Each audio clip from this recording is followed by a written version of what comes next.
Bonsoir à tous, lundi 24 août 2020, nous sommes de retour, madame, monsieur, bienvenue une fois de plus à cette émission d'utilité publique Equinox Soir. Et comme vous le savez, il y a quelques jours, Douala avait les pieds dans l'eau, ou tout au moins une partie de la ville de Douala avait les pieds dans l'eau. C'est le visage que renvoyait la capitale économique du Cameroun suite aux intempéries survenues dans la nuit du 20 et la journée du 21 août dernier. Une situation qui a contribué à paralyser sérieusement certaines activités et même que la mobilité des personnes et des biens.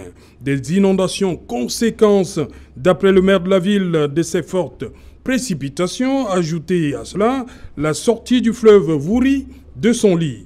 Ce phénomène de submersion ponctuelle des zones habituellement sèches dans la ville de Douala est loin d'avoir connu son épilogue. La météo marine laisse présager la concomitance des fortes précipitations et des marées hautes dans les prochains jours. Madame, Monsieur, tout à l'heure à 20h, c'est la grande première pour cette année 2020. Une fois de plus, pour Julienne Berthe Bissaï, pour le journal le plus attendu de la planète, ce sera à 20h. Et après, le débrief du journal, tout de suite, le fait du jour.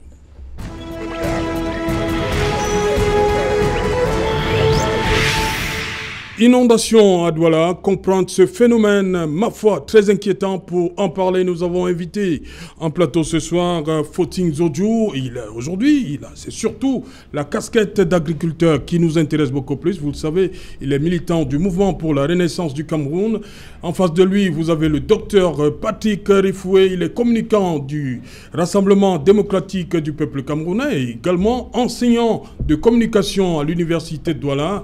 Juste à côté de lui, c'est Didier Yimkwa, militant. Il aime souvent se faire appeler, il aime quand on l'appelle, militant écologiste. Il est membre du bureau politique du FSNC. Voilà. Front social pour le salut. Front pour le salut national du Cameroun. Front pour le salut national du Cameroun. FSNC. Issa Chiroma Bakari. Et en face de vous, on a invité un géographe. Lui, c'est le professeur Joseph Pascal Baha. Il est chef département géographie à l'université de Douala. Bienvenue, cher monsieur. Je commence par vous. Dites-moi, professeur, les populations, c'est en fait 3 quartiers qui ont été sinistrés, on va le dire. Bonantoné, Makepe, Misoke, Vallée, Hôpital Général, Malangé, Sable, ça fait 5. Qu'est-ce que vous pouvez dire à ces populations qui ont pensé que le ciel leur tombait sur la tête? Comment vous pouvez expliquer ce phénomène à ces populations-là? Alors, techniquement, j'ai entendu votre discours. Le maire de la ville parle d'une abondance de précipitations. Oui. Ce n'est que des facteurs qui déclenchent le phénomène des inondations dans des villes comme Douala.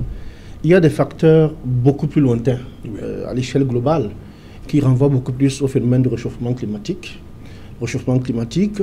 qui s'explique par une forte industrialisation et à l'émission des gaz à effet de serre. Et ce réchauffement a une incidence forte sur les calottes glaciaires au niveau des pôles. Ces calottes, en fait, sont depuis un certain temps, depuis des décennies, n'est-ce pas, avec l'augmentation sensible de plus de 1 degré de température à l'échelle globale, ce qui se poursuit d'ailleurs, ces calottes fondent progressivement et libèrent d'importantes quantités d'eau liquide qui vont être transférées dans des zones de basse latitude. Dans les zones de basse latitude, c'est-à-dire le golfe de Guinée où Douala se trouve. Oui.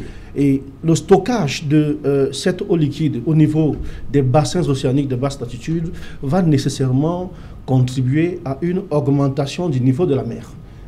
Augmentation du niveau de la mer à laquelle devraient normalement logiquement répondre les cours d'eau continentaux, qui doivent se réajuster à ce niveau, y compris les phénomènes de les nappes phréatiques, oui, qui vont se livrer à des remontées capillaires, ce qui crée certaines zones d'inondation dans certaines localités, comme le Bois des Singes et bien d'autres. Voilà. Donc ce phénomène global de réchauffement justifie, n'est-ce pas, l'exposition des villes côtières Douala au changement climatique, aux inondations. Alors, à côté de ces facteurs globaux, il y a des facteurs locaux, oui, qui vont maintenant déclencher le processus des inondations. Parmi ces facteurs locaux, il y en a qui sont d'ordre physique en rapport avec l'abondante pluviométrie, la forte pluie. Douala, c'est quand même plus de 3000 millimètres de pluie, n'est-ce pas, par an. Douala, c'est quand même l'une des villes les plus arrosées, n'est-ce pas, de la zone équatoriale. Il y a également la structure des sols, qui sont des sols sédimentaires, des sols très souvent argilo-sableux, difficilement perméables, et qui justifient évidemment la fréquence des inondations. Il y a donc les pentes. Les pentes, nous sommes dans une zone de bassin sédimentaire, dans une zone de pente faible, où les eaux qui viennent des hauteurs vont s'accumuler. Donc ça prédispose, ces facteurs locaux d'origine naturelle prédisposent la ville aux inondations. Il y a maintenant des facteurs d'ordre anthropique liés au phénomène urbain en lui-même. Douala, c'est une ville qui, du fait de son attractivité, attire beaucoup de monde. Ce qui justifie une forte pression démographique sur l'espace. Beaucoup de gens, Douala, c'est aujourd'hui près de, moi je dirais, je m'aventurerais à dire que Douala, c'est près de 5 millions d'habitants. N'est-ce pas, au-delà des statistiques généralement officielles. Mais cette population contribue à l'étalement de la ville, dans un contexte marqué par la pauvreté, où le processus urbain n'est plus très suivi, n'est-ce pas, avec l'abandon notamment de plans quinquennaux qui ont longtemps permis une croissance verticale de la ville vers le haut. Aujourd'hui, avec le contexte de pauvreté, la faillite de l'État, la pauvreté ambiante des populations, on a un phénomène urbain qui se caractérise par un étalement de la ville. La ville est saturée, elle s'étale sous la forme de véritables coulées.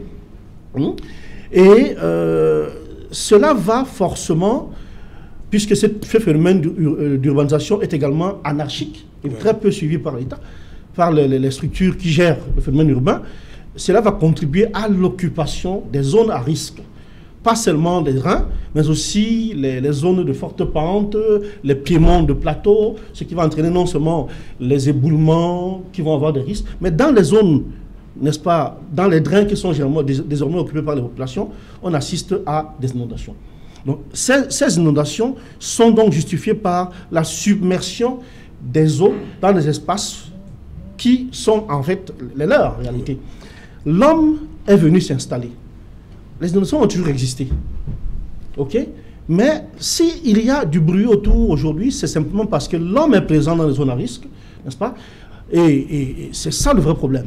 Il y a aussi la situation même de la ville en bordure de la mer, n'est-ce pas? Ça prédispose, ça expose, n'est-ce pas, cette ville côtière aux transgressions marines et donc aux inondations. Voilà, il y a également, on peut également ajouter la mauvaise gestion des déchets et des dérapages liés aussi au phénomène de la gestion de l'environnement urbain, n'est-ce pas, avec des pratiques parfois inadaptées, avec l'émergence d'une nouvelle classe de spéculateurs fonciers dans la ville qui, en fait, enfreignent un peu aux normes, n'est-ce pas, liées à l'occupation de l'espace urbain. Donc, il y a une floraison de facteurs qu'on peut évoquer ici. Ok, voilà. Didier Impois, le communiqué presse du maire de la ville en date du 21 août dit que le fleuve Wouri est sorti de son lit. On sait quand même que pour ceux qui ont connu la ville de Douala dans les années 80-90, il y a une bonne partie du fleuve Wouri, au niveau, il y a une grande cimenterie de ce côté-là. On a pratiquement repoussé le Wouri. Est-ce que ce n'est pas un phénomène dangereux qui peut conduire à ce qu'on a vécu la semaine dernière? Ces jalons... C'est-à-dire agresser le Wouri. Oui, cela va sans dire. Il n'y a pas que le Wouri qui a été agressé. Il faut dire que le Wouri, c'est le plus grand bassin versant. Oui. Des 8 bassins versants qui existent. Tous ces bassins versants, c'est-à-dire Bobongo, Beseke, qui a été même enterré. Vous avez le Ngwa, vous avez le Beseke enterré, oui. Vous avez le Tongo Bassa, vous avez le Kondi.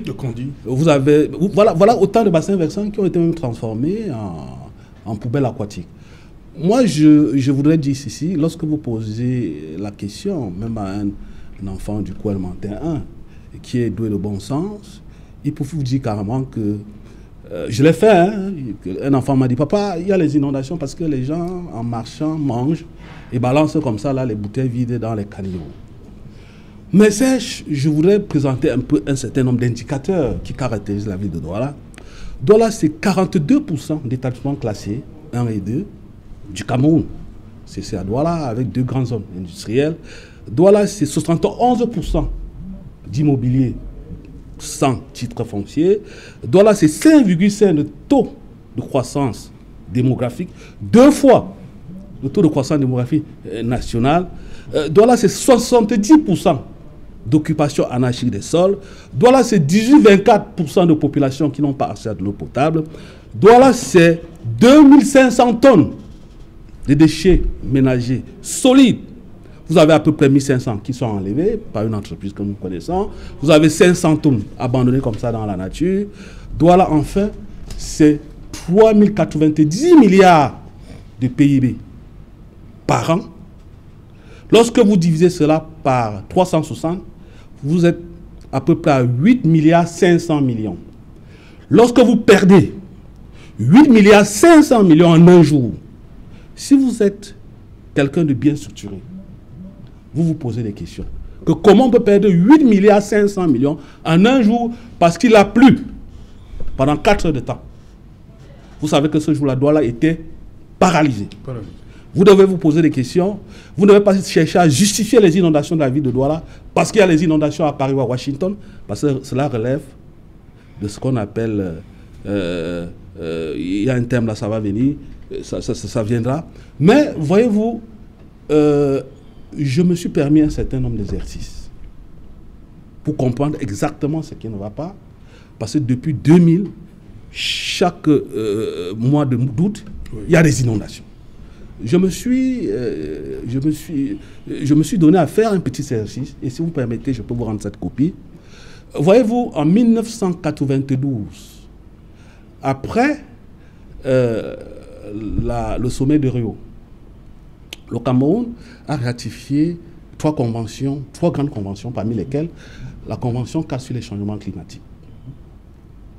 Et quelques temps après, la République du Cameroun, à travers son ministère en charge de l'environnement, a élaboré ce qu'on appelle le programme de mécanisme d'adaptation au changement climatique. Et j'ai eu la chance de participer à quelques séminaires qui couvraient les 5 zones agroécologiques du Cameroun. J'étais à l'extrême nord, j'ai été ici dans la zone côtière. Et qui coordonnait ce travail? C'était à l'époque le docteur Wanyun Chonka Valentin. Il était point focal national des changements climatiques au Cameroun. Je lui dis bonjour.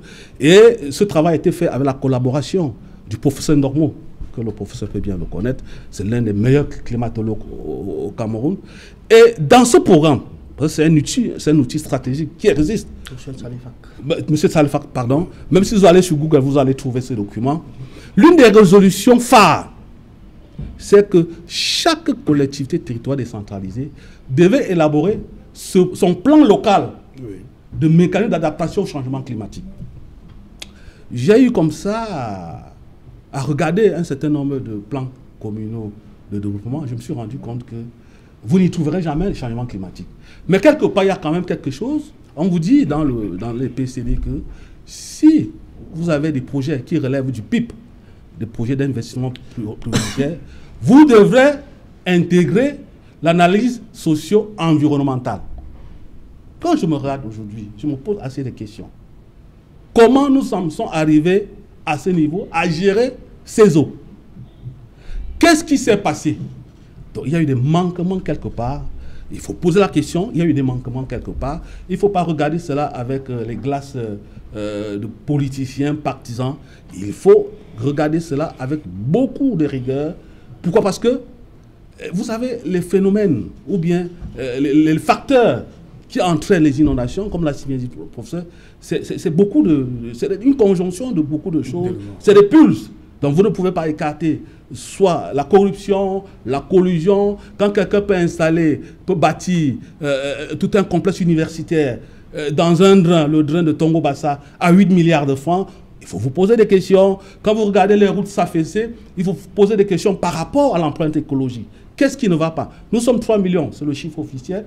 Le professeur a parlé de 5 millions. En 2035, nous serons 9 milliards. Qu'est-ce qu'on fait de l'argent 21 local que M. Ntoné a célébré à coût de millions de francs? Qu'est-ce qu'il en fait? Donc je me pose assez de questions. Jusqu'aujourd'hui, peut-être aujourd'hui, j'aurai la réponse. Voilà, juste à côté de vous, docteur Ifoué, écoutez attentivement Didier Yimkwa. L'État n'a pas jusqu'ici joué son rôle. Hein. Il pointe un doigt accusateur sur...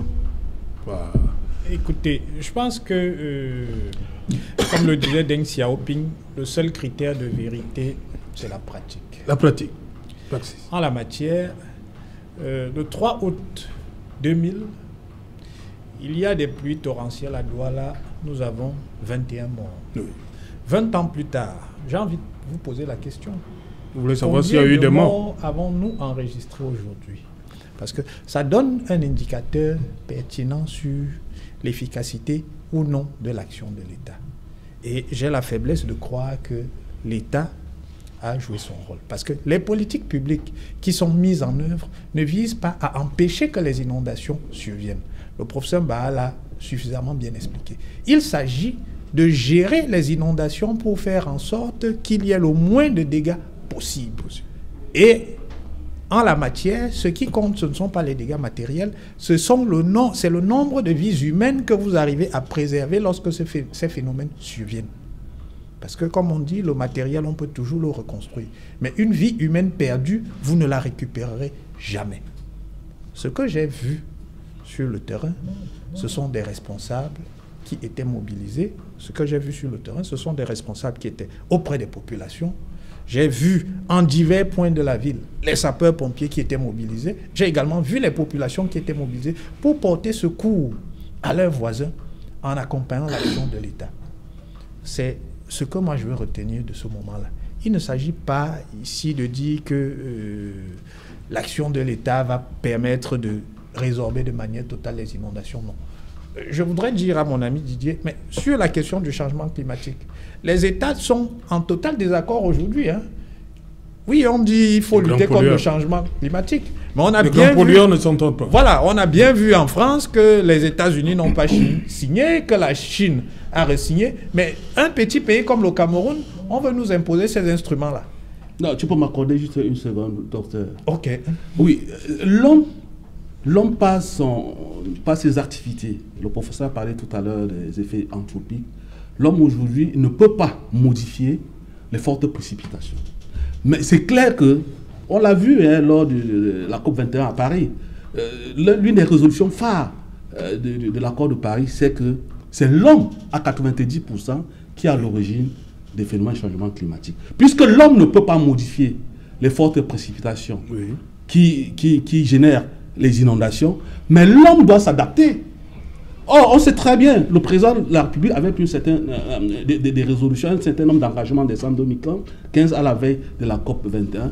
Le président bien disait que le Cameroun va réduire ses émissions à gaz de fer de 32% par rapport au palier de 2010 d'ici 2037. Parce que c'était une opportunité d'aller capter, parce que plus vous réduisez vos émissions de gaz à effet de serre, plus vous avez la chance d'aller capter de l'argent ou bien des ressources financières au niveau des institutions financières internationales pour financer des projets verts, tels que le reboisement, tels que le transport. Parce que les changements climatiques, que vous le vouliez ou pas, affectent tous les secteurs d'activité. Je dis bien tous les secteurs d'activité. Puisque l'homme est incapable aujourd'hui de maîtriser les précipitations, les fortes précipitations, il s'adapte.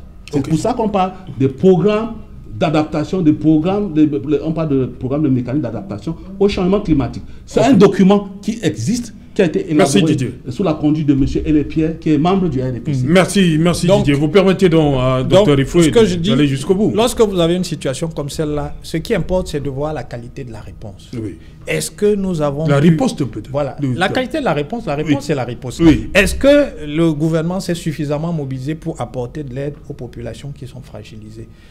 Que va être la suite?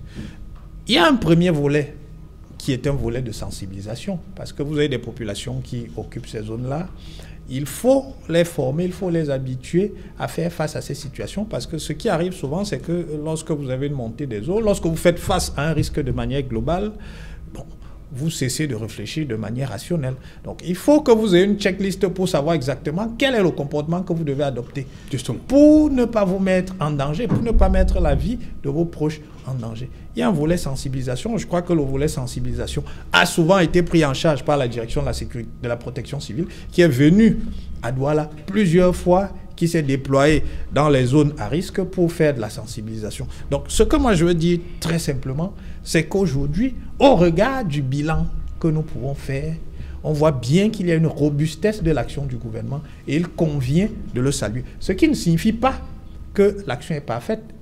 Certainement qu'il y a des éléments à améliorer. Bon, on me dira il faut déguerpir les populations qui sont dans les zones non aedificantes. Je dirais oui, parfaitement. Ce d'autant que si le gouvernement décide de déguerpir des individus qui occupent des zones en infraction des règles d'urbanisme, il ne doit rien leur verser en compensation. Sauf que le gouvernement, c'est aussi un père de famille. Et la question qui se pose toujours lorsque des individus ont déjà occupé ces zones-là, c'est lorsque je vais déguerpir ces individus, lorsque je vais déguerpir ces familles qui ont 3, 4, 5, 6 enfants, qu'est-ce que je fais de ces enfants-là? Donc, c'est une question complexe. L'État manque d'espace pour recaser les populations? Ce n'est pas simplement une question d'espace. C'est une question de quoi? Il faut avoir des moyens. Vous n'allez pas... lorsque vous déguerpissez... Vous préférez laisser les populations là? Oui. Lorsque vous déguerpissez les populations, vous devez les installer quelque part. Oui. Il faut assurer la continuité socio-économique de ces individus-là. C'est-à-dire vous devez les réinsérer. Oui, supposons justement que vous alliez les installer à P435. L'activité économique qui leur permettrait de vivre, vous devez en générer une. Est-ce que vous êtes capable de générer une activité économique rentable pour ces individus à P435? C'est une question. Docteur, il faut en laisser dans les populations là, quitte à ce que chaque mois d'août, il y ait montée des eaux, jusqu'à peut-être qu'il y ait des morts, puisque vous semblez applaudir le fait que pour cette fois-ci, entre guillemets, il n'y a pas eu de morts. Non, applaudir, non. Oui. Il faut se satisfaire. Parce que vous nous avez pris un cas, hein, vous êtes parti de 2000, où vous avez dit qu'il y a eu 3 morts. 21 morts. Oui, 21 morts. Voilà. 2000, cette fois-ci, il n'y a pas de morts. morts. Vous dites que l'État, quand même... C'est la preuve qu'en 20 ans, il y a eu une robustesse dans la réponse qui est apportée. Si aujourd'hui, on avait le même nombre de morts, il faudrait pointer un doigt accusateur sur le gouvernement. Okay. Ce qu'on constate, c'est qu'il y en a moins. Okay. Maintenant, il faut réfléchir effectivement au sort de ces populations qui ont occupé des zones non aedificantes, mais c'est une question qui concerne à la fois le pouvoir central, les collectivités locales et même les populations qui s'installent là. C'est-à-dire que c'est une question qui ne concerne pas que l'État, c'est une question qui nous concerne tous. Et il faut y réfléchir pour y apporter une réponse durable. Il ne s'agit pas simplement, comme certains l'imaginent, de déguerpir des gens et d'aller les installer à P435. Les choses sont beaucoup plus complexes que ça. Que ça. Voilà, Faustin Zodjou. Enfin, j'interroge l'agriculteur, l'opérateur économique. Faustin Zodjou. En passant, hein, vous avez été victime de ces inondations, hein, une fois déjà, voilà. Vous dites qu'il faut vivre ça pour savoir ce que ça fait. Hein. Qu'on se réveille comme ça, peut-être 2 h du matin, les pieds, lorsqu'on veut poser le pied, on rencontre l'eau. Et il y a aussi cette sortie du docteur Ifoué, il dit qu'il n'y a pas eu de mort, contrairement à ce qui s'est passé il y a 20 ans. Déjà, il y a eu au moins un mort que je connais. Il y a eu un mort. Oui. Je n'ai pas envie de revenir sur le long discours. La question que j'aimerais poser, si c'est moi qui étais sur le plateau panéliste du RDPC, c'est de savoir... Non, c'est une question de RDPC. Voilà, ça dit que lorsque nous parlons du Cameroun, il ne faudrait pas que nous essayions de faire comme si les choses ont déjà souvent marché. La seule question aujourd'hui, certes, on peut ne pas déguerpir les gens, c'est un débat. On n'a pas de l'argent pour le recasement, on peut encore débattre là. Mais que fait le gouvernement actuellement lorsque les gens occupent les zones inondables de demain? C'est la simple question. C'est-à-dire que vous ne pouvez pas poser les mêmes actes et attendre les résultats différents. Hier, les inondations dans la ville de Douala, on les connaissait à Makepe, Moussoké et autres. Aujourd'hui, on les connaît à la Cité Belge, ce sont des nouveaux quartiers. On les connaît en Banga Pongo, ce sont les nouveaux quartiers. On les connaît en Goji Bakoko, ce sont les nouveaux quartiers. On les connaît à Djibamba, à la Djibamba, ce sont les nouveaux quartiers. Et les gens ne font que poursuivre les installations dans des zones inondables. Alors, qu'est-ce qui empêche l'État de les empêcher? Non, de stopper la progression des installations et de réorienter ces installations vers les zones non inondables. Seulement, ça dit que ceux qui partent actuellement s'installer au niveau de la Djibamba viennent peut-être de Bepanda et veulent se construire. Alors, on peut les mettre à PK 50. Alors, qu'est-ce qui empêche le gouvernement de le faire? On ne peut pas croiser les bras. On regarde la population déjà appauvrie et traumatisée par la pauvreté, qui ne cherche qu'une issue de survie. Et le lendemain, on dit, on n'a pas les capacités d'empêcher les inondations. Moi, quand je regarde, par exemple, au niveau des zones comme Douala 4e, je regarde au niveau du quartier Mabanda, qui a déjà les inondations. Mais quand je vais à plusieurs kilomètres peut-être de la gendarmerie... Mabanda, le Vouri n'est pas loin. Hein. Voilà. Les gens continuent à faire des installations. Les terrains sont vendus par des individus identifiés et identifiables. Il y a une mairie qui passe et met les arrêts de travaux dans des marécages pour avoir 1000 francs, 1500 francs et vous laisser construire. Et 10 ans plus tard, les mêmes gens qui nous gouvernent vont venir sur des plateaux de télévision et dire l'homme ne peut pas arrêter les fortes précipitations. La gouvernance, c'est d'abord la prévision. Gouverner, c'est prévoir. Parce que ce que vous faites, vous ne gouvernez pas le Cameroun, vous dirigez une colonie. Et quand on dirige une colonie, on est intéressé qu'à l'impôt et aux matières premières.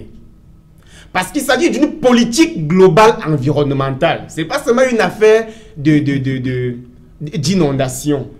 Il s'agit aussi de... J'ai écouté M. Yinkwa qui a bien fait de préciser que lorsque nous réduisons le taux d'émission de gaz à effet de serre, nous pouvons bénéficier des retombées de l'autre côté des grandes puissances. J'ai participé à plusieurs sommets à l'international sur cette question. J'ai d'ailleurs vu, peut-être lors du lancement du Fonds bleu pour le bassin du Congo à Oyo en Guinée équatoriale, le seul rêve des dirigeants africains, pour ne pas dire du gouvernement camerounais, c'est d'accepter le principe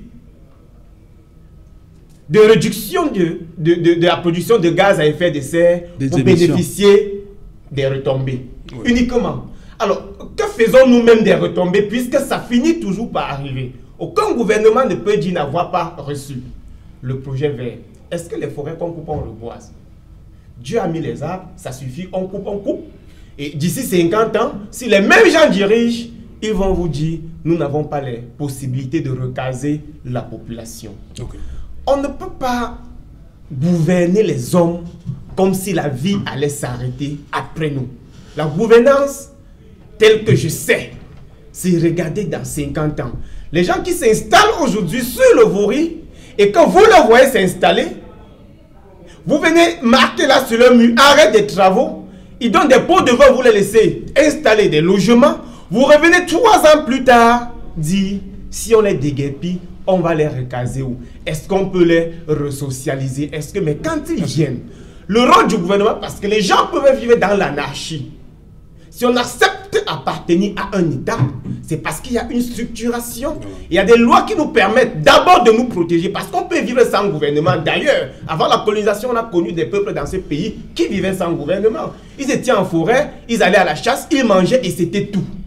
Mais si on accepte le principe de l'État, c'est parce qu'on pense à un moment donné qu'on peut se fixer des lois et qu'ensemble, ces lois protègent la population. On ne fait pas comme si quelque chose a déjà marché un jour dans ce pays avec le régime RDPC, parce que les mêmes inondations qu'on pleure aujourd'hui existent depuis que ce régime est au pouvoir et rien n'a jamais été fait. Les quartiers sont installés devant vous, vous avez vu, vous avez laissé la population fermer le Vouri, vous-même du gouvernement, vous avez remblé le Vouri pour vendre aux entreprises qui créent de l'argent et vous revenez sur le plateau. Les plateaux de télévision, on fait semblant d'être surpris. Merci. La population est victime de la pauvreté créée par le même gouvernement et du traumatisme. Peut-être vous n'avez jamais vécu une inondation. Moi, j'ai vécu. Et je pense que les enfants nés dans ces quartiers-là réussissent même difficilement parce qu'ils grandissent avec un traumatisme moral qui ne leur permet même pas d'exploiter le total potentiel que leur offre. Merci Fossing Zodou. On va aller à Yaoundé où nous attend le professeur Théophile Yimken Moyo. Il est architecte, urbaniste également. Bonsoir professeur. Il y a cette sortie, je veux que vous réagissiez sur cette sortie du maire de la ville de Douala. Il appelle les populations de la ville de Douala à observer les normes et règles en matière d'urbanisme et d'occupation des sols. Voilà, vous êtes intéressé au premier plan. Dites-nous, l'urbanisme à Douala, c'est l'une des causes de ces inondations qu'on a vécues la semaine dernière? Occupation anarchique? Oui, bien sûr. J'ai suivi tous les compatriotes qui ont intervenu sur le plateau. Il y a de tout cela. Mais on peut le revenir à la marque vraiment.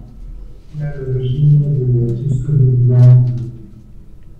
Vous voyez, si l'on ne peut pas prendre le problème dans sa globalité, on ne pourra jamais trouver de solution.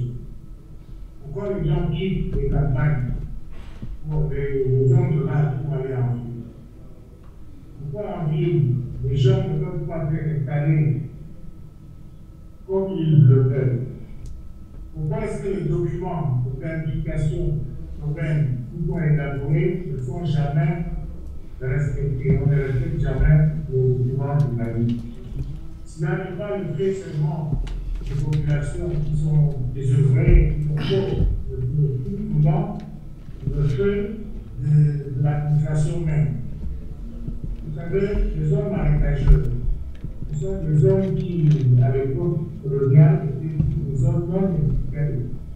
Là, ne voulait pas dire qu'on ne pouvait pas construire dans ces zones. Là, on voulait dire qu'il ne fallait pas à l'époque construire dans ces zones. Parce que le Cameroun n'avait pas la technologie nécessaire pour construire dans les zones marécageuses. Aujourd'hui, il faut s'assurer que l'on peut le faire. Il y a des villages lacustres, ce qu'on appelle les villages lacustres en Afrique occidentale. Mais pour revenir au sujet qui nous intéresse aujourd'hui, c'est le désordre généralisé qui est à l'origine des phénomènes d'inondation. C'est le phénomène climatique que nous vivons partout dans le monde. Mais vous l'avez bien compris, qu'il y a des pays où on arrive à gérer ces phénomènes-là. Qu'est-ce qui se passe au Cameroun? Nous vivons un organisme que je pourrais appeler le tourisme. Ça veut dire que dans une ville qu'on voit dans une ville, ceux qui ont les moyens peuvent se permettre ce qu'ils veulent, peuvent construire ce qu'ils veulent, ils peuvent ne pas respecter la réglementation. Mais ceux qui n'ont aucun revenu, ceux qui n'ont plus les moyens, vont aller construire où ils peuvent. C'est pour ça que je dis que le riche construit où il veut, le pauvre construit là où il peut. Maintenant, le temps, par exemple, vous savez, il y a des inondations, mais il y a aussi la marée. Il y a un phénomène toujours exceptionnel, la montée des eaux. Les deux phénomènes ont été combinés cette année, il y a 2 jours, 3 jours. Et la montée des eaux, la marée, ce qu'on appelle la marée, et puis il y a eu des pluies diluviennes. Les deux combinés, on ne pouvait arriver qu'à ce résultat-là. Mais, on s'aperçoit qu'en saison de pluie, l'État n'a pas pris les précautions élémentaires pour qu'on ne puisse pas assister à ce type de phénomène. Je suis le président de l'ordre des urbanistes, donc je suis bien placé pour savoir ce que l'État fait et ce que l'État ne fait pas. Il y a des techniciens qui font des propositions. Mais ces propositions, le plus souvent, sont dans des placards. On ne les respecte pas. Dans le cas du certificat d'urbanisme, le certificat d'urbanisme, c'est savoir où on ne doit pas construire. Parce que l'urbanisme, c'est aussi ça, savoir où on ne doit pas construire. Mais sauf que vous avez des personnalités qui, parce qu'ils ont la capacité de s'installer là où ils veulent, vont parfois dans des zones marécageuses s'installer. Comment voulez-vous que le pauvre, le mortel, ne puisse pas croire qu'il peut aussi aller s'installer là-bas. Ils pensent que c'est facile de s'installer puisqu'il y a des gens fortunés qui y vont. Et ils y vont parce qu'on fait le calcul, on fait une architecture adaptée. Le palais de congrès a été construit dans une zone marécageuse. Ça, c'est la première. Ça, c'est l'une des choses. Une des choses qui est extrêmement importante dans cette situation, c'est que l'on pense qu'on peut toujours défier la nature. Particulièrement au Cameroun, ceux qui ont les moyens de gagner beaucoup d'argent en défiant la nature, ils sont allés s'installer sur les berges du Vouli. Donc ils ont essayé de gagner du terrain sur l'eau. Lorsqu'en 1900, je pense que lorsque j'allais au lycée, lorsque j'allais pousser dans les années 62, 63, 60, bon, le pont du Vouli commençait, je crois, au carrefour d'Edo. Lorsqu'on arrivait à ce niveau, on était déjà sur le pont. Vous voyez bien qu'on a gagné du terrain. Les grosses sociétés, ceux qui ont voulu avoir des espaces de stockage, avoir des zones industrielles, ils ont gagné du terrain sur le Vouli. Ce qui fait que lorsque le Vouli arrive maintenant, du moins l'estuaire du Vouli, parce qu'il ne faut pas dire le Vouli, c'est un peu qui vient dans l'estuaire. Il y a la Dibamba, il y a le Congo, il y a tout ce là qui arrive en même temps en ces zones-là. Le passage qui, en 1960, doit permettre d'aller vers la mer, d'aller vers l'océan, n'existe plus. Ça veut dire que l'on a défié la nature à ce niveau. Le deuxième problème, on est venu à Douala construire le deuxième, jusqu'au même endroit que le premier pont. Il y avait dans ce marché, j'ai dit ça parce que j'étais intéressé par ce marché. Lorsque cette société est venue, c'était une société française, elle est venue pour construire le second pont. Il y a le second pont. Il avait un aspect environnemental. Ça veut dire qu'il fallait tenir compte de la dette climatique, tenir compte de la situation des marées hautes, tenir compte de ce qui pourrait arriver en temps de pluie. Vous voyez bien ce qui arrive. J'étais l'urbaniste chargé du côté environnemental.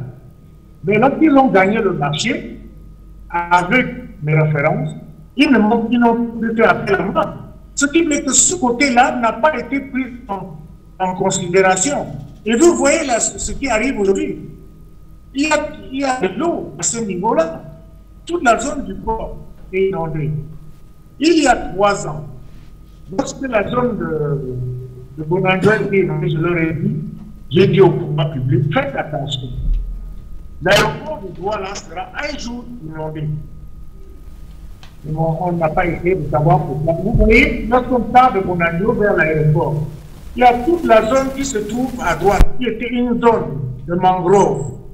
On a essayé aussi de récupérer cette terre-là, parce qu'on voulait faire une opération immobilière à ce niveau. On détruit progressivement les mangroves qui retenaient une partie des marais. Mais qu'est-ce qui arrive maintenant? Dès que l'eau arrive, ça envahit la partie de la route qui se trouve à ce niveau. Et l'eau va monter jusqu'à l'aéroport. Je vous assure, d'ici 5 ans, l'aéroport de Douala sera inondé. Il ne faut pas être sorcier pour faire des stimulations. Même aujourd'hui, la communauté ne veut pas faire des stimulations, elle peut réfléchir. C'est quand même terrible qu'on est dans notre ville des administrations qui ne se dotent pas des structures techniques, des potentiels techniques pour la réflexion. Vous prenez une ville comme Yaoundé, puisque je suis à Yaoundé. Vous avez la communauté, l'ancienne communauté urbaine. Il n'y a pas 3 architectes, il n'y a pas 2 urbanistes à la communauté. Mais qui va donc dire? Ah voilà, on va le retrouver, le professeur Yimge Moyo. On a quand même pris quelques éléments, professeur. Il dit que les hommes tentent depuis un certain temps de défier la nature. Le riche construit où il veut, le pauvre construit où il peut. Tout à fait. On défie la nature. Il a pris beaucoup de cas. Il est revenu sur le cas du Vouri, qui a été... on a repoussé les eaux du Vouri. Il a pris également le cas, partant de Bonanjo pour aéroport international de Douala, tout le côté droit, qui aujourd'hui voit pousser des structures. La mangrove est occupée de ce côté-là. Alors, ça m'amène à réagir un peu en disant que il existe des textes qui régissent le phénomène urbain. Voilà. Il existe même des études d'urbanisme qui ont été menées depuis des années 80, n'est-ce pas, au niveau de la ville de Douala. Je pense par exemple au programme, au cash programme qui visait le curage des drains et la démolition, n'est-ce pas, de ceux-ci. Je pense également au projet de drainage pluvial, n'est-ce pas, avec ce qu'on voit par exemple au niveau de Tongo Bassa. Aujourd'hui, avec la mise en œuvre des ouvrages. Justement, vous sortez de Yaoundé, professeur. Vous avez vu les drains de ce côté-là, est-ce qu'il y a un problème de profondeur? Il y a un problème. Au niveau de Douala, est-ce que la profondeur ne joue pas un peu aussi? Est-ce que c'est pas... Parce que lorsque vous voyez quand même ce qui est fait à Yaoundé au niveau des drains, c'est assez profond quand même. C'est fait, parfois il y a un problème de dimensionnement. Voilà. Est-ce que ce n'est pas là aussi un problème? Il y a un problème. Ça pose tout le problème de la gouvernance aussi, de ces projets-là. C'est-à-dire quand on vous donne des moyens pour faire un travail, il faudrait aller jusqu'au bout. Jusqu'au bout, il faudrait que ce qu'on voit sur le terrain soit le reflet des ressources mises en place à votre disposition.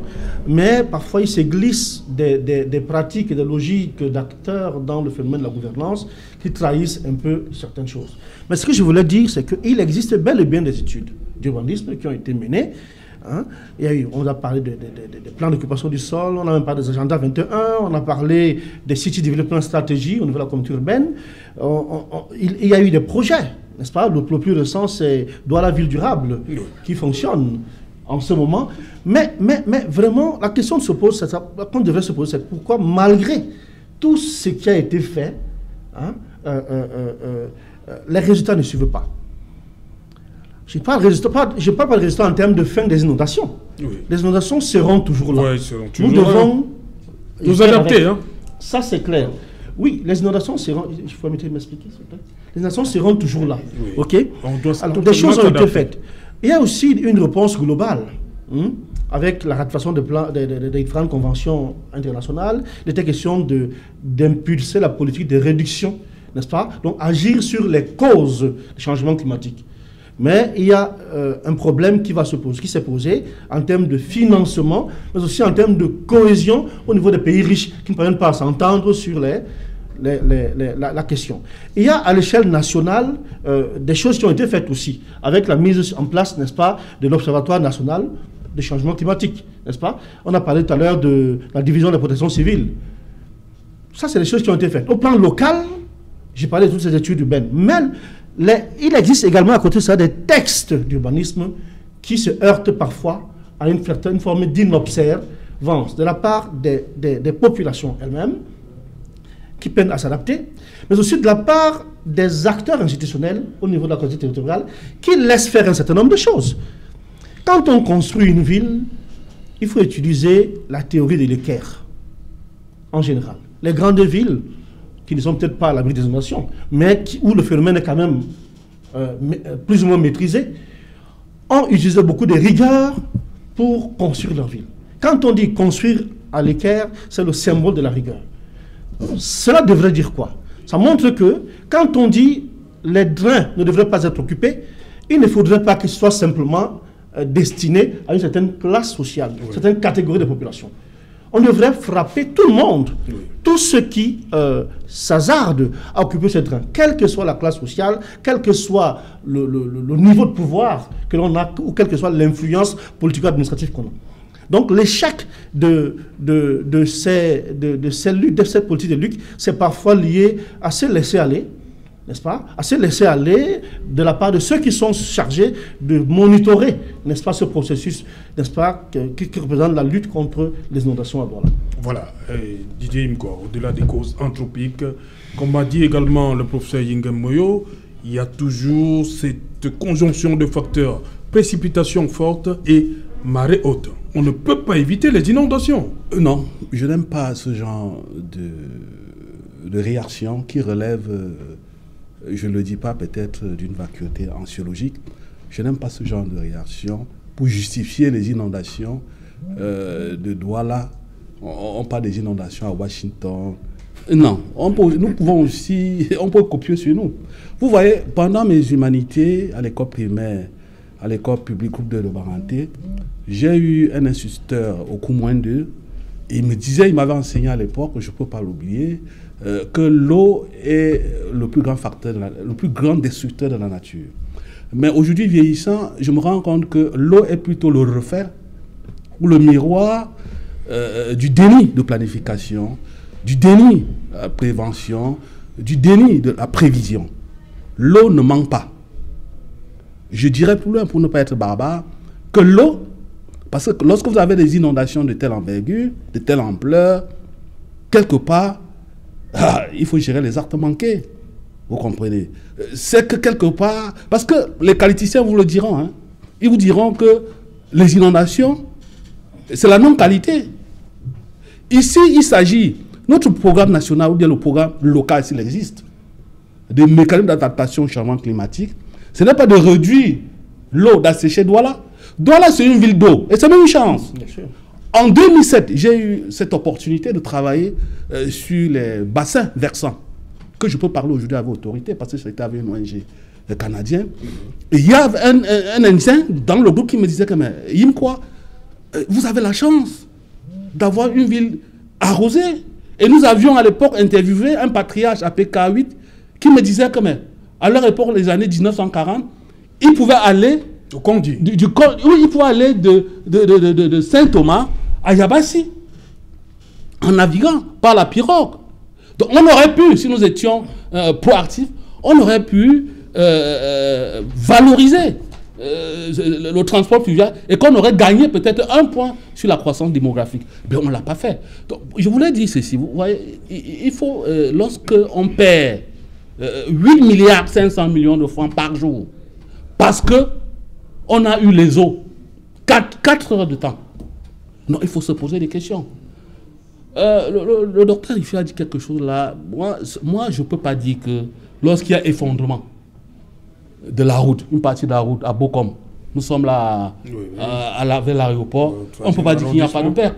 Je viens de recevoir tout à l'heure une image d'un compatriote qui nous suit à Paris, qui vient nous montrer une image d'un immeuble qui s'est effondré après Samuel Eto'o. Vous ne pouvez pas dire, docteur, que c'est des pères. Et je voulais aussi revenir à ce que mon ami, mon petit frère Zoning va dire.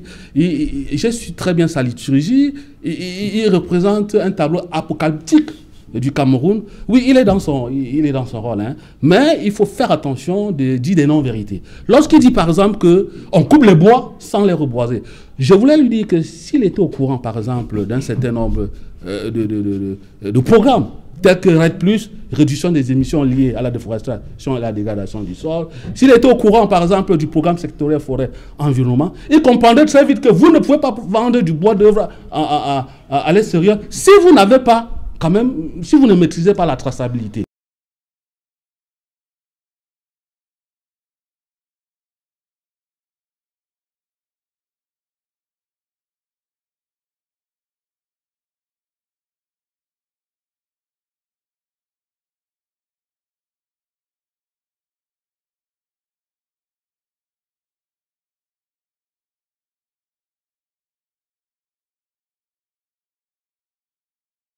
Avec combien d'années il faut pour avoir un arbre exploitable?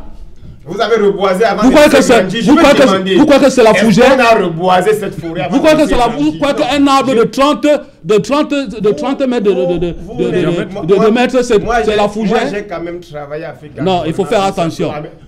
Est-ce que laissez-moi, a été reboisée et qu'on attend que les arbres oui, je vais savoir qu'on reboise les forêts. Laissez-moi aller là-bas, je n'ai pas à vous donner des informations. Parce que vous vous installez dans ce que Charles Ndongo appelle le manichéisme paresseux. Même si je vous dis, vous n'allez pas accepter.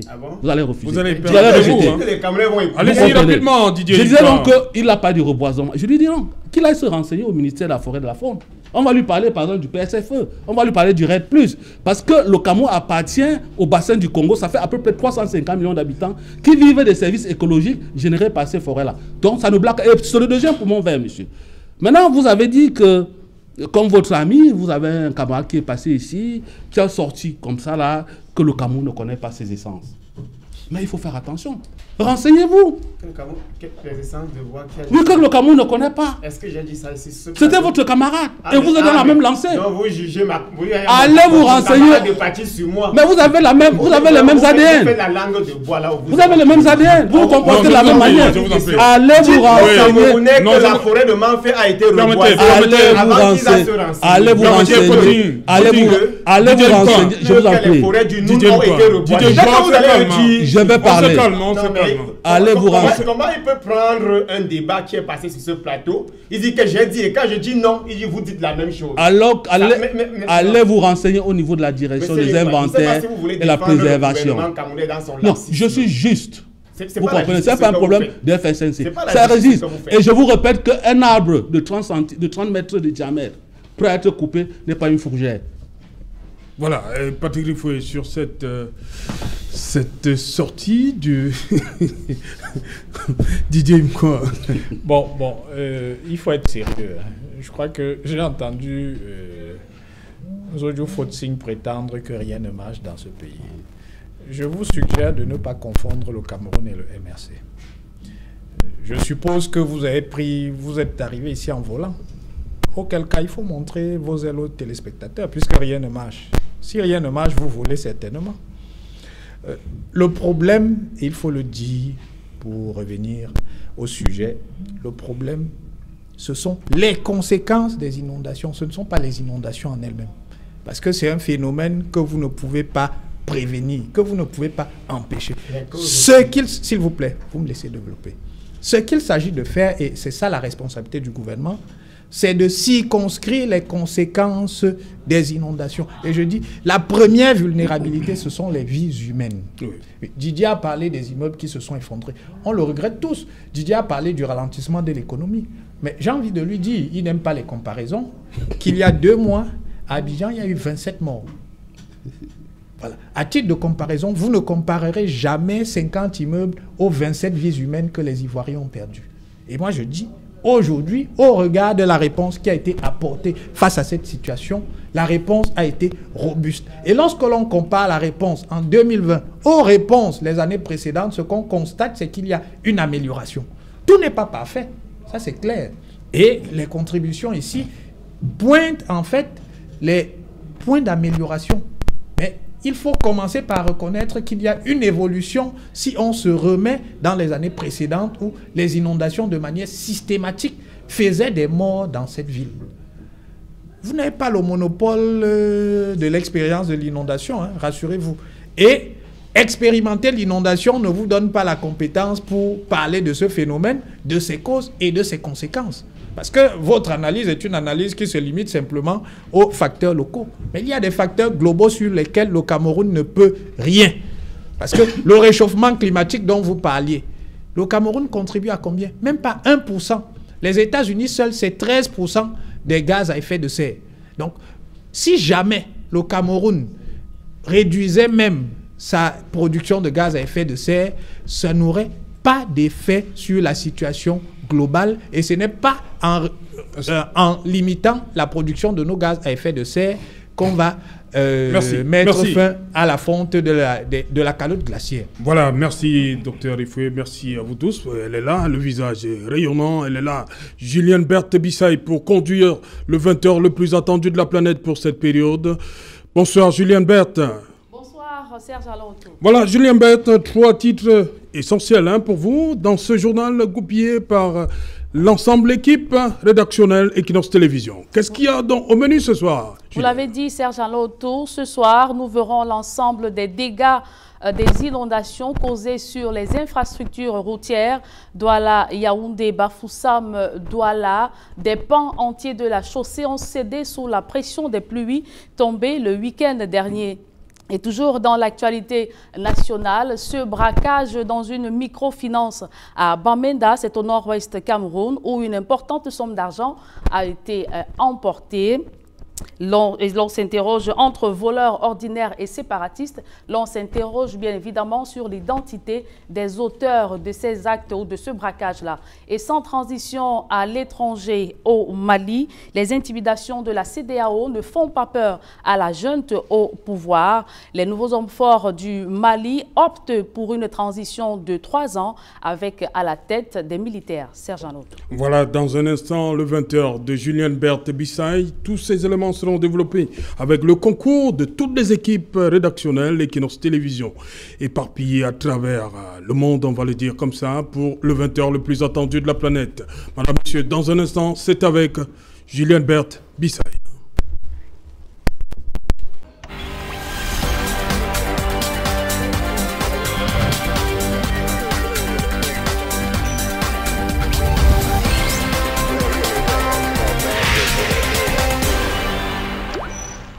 Retour sur le plateau Equinox, deuxième partie consacrée au débrief du journal, toujours en compagnie du professeur Théophile Yungamoyo qu'on aura depuis Yaoundé, la capitale du Cameroun. Et sur ce plateau à Douala, nous avons Dr Patrick Griffoué du RDPC, nous avons Didier Yimkwa du FSNC, le professeur Mbaya, géographe, il est là, toujours avec nous, mais nous allons un peu entrer. Vous allez parler un peu politique avec les autres. Voilà. Hein, professeur? Un peu de politique, vous ne ferez pas du mal, hein? Vous êtes un Camerounais? Bien sûr. Voilà. À côté de vous, Fortins Ojo. Voilà cette haute sortie du professeur Maurice Kamto aujourd'hui. Un autre ultimatum. Oui. En fait, le professeur Maurice Kamto aujourd'hui ne parle que de ce que pensent profondément les Camerounais. Parce que demander au gouvernement de trouver des solutions de paix dans les 2 régions de notre pays qui sont en proie à une crise n'est pas trop demandé. Dit également qu'organiser une éventuelle élection sans résoudre ces problèmes va faire l'objet d'un appel à une manifestation pour demander le départ de l'actuel président introuvable, puisqu'on ne le voit désormais que sur photo, n'est pas aussi trop demandé. Je disais tout à l'heure dans ce pays que gouverner se prévoit et il y a une différence entre un homme politique et un homme d'État.